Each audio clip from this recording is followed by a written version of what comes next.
Hello guys, good morning. Paano tanggalin ang ads na lumalabas sa ating cellphone?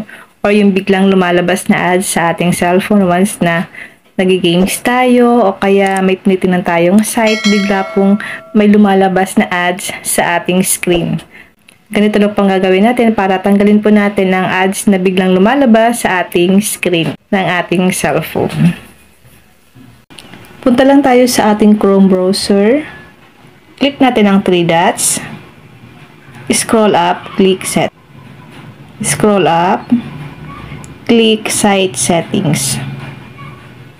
Hanapin po natin dito ang pop-ups and redirects. Click natin ito. Kailangan guys, naka-turn off ito para hindi tayo napupunta sa ibang site once na may pinupuntahan tayong site. Halimbawa, nasa Lazada tayo, then napupunta siya sa ibang site once na kiniklik natin ang Lazada. Kailangan po i-turn off nyo yan para hindi tayo napupunta sa ibang sites or hindi tayo nare-redirect sa ibang site. Then back natin. Click po natin ang intrusive ads.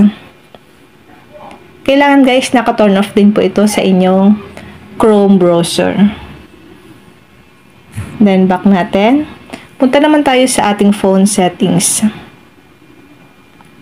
Scroll up natin.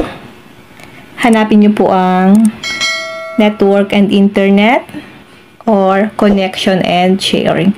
Iba-iba kasi guys ang nakalagay sa ating mga phone kasi magdedepende nga yan sa ating mga device.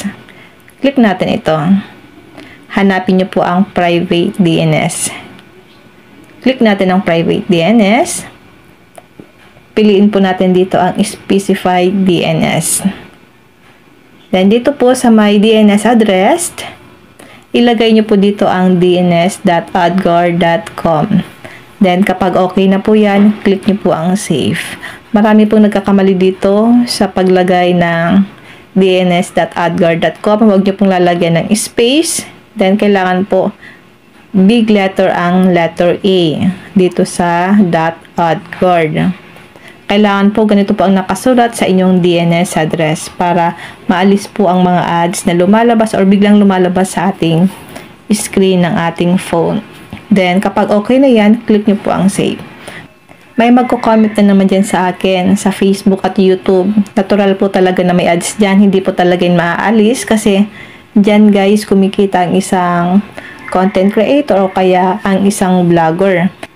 Ang ibig sabihin ko pong pagtanggal ng ads, ito po yung kapag nagigames tayo, biglang may lumalabas na ads o kaya kapag may tinitingnan tayong application, biglang may lumalabas na ads. Yun po yung aalisin nating ads sa ating screen.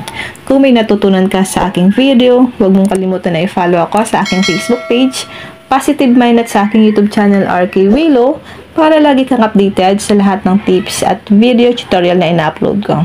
Mag-comment na kayo sa comment section kung may mga katanungan kayo. And now, thank you for watching. God bless you all.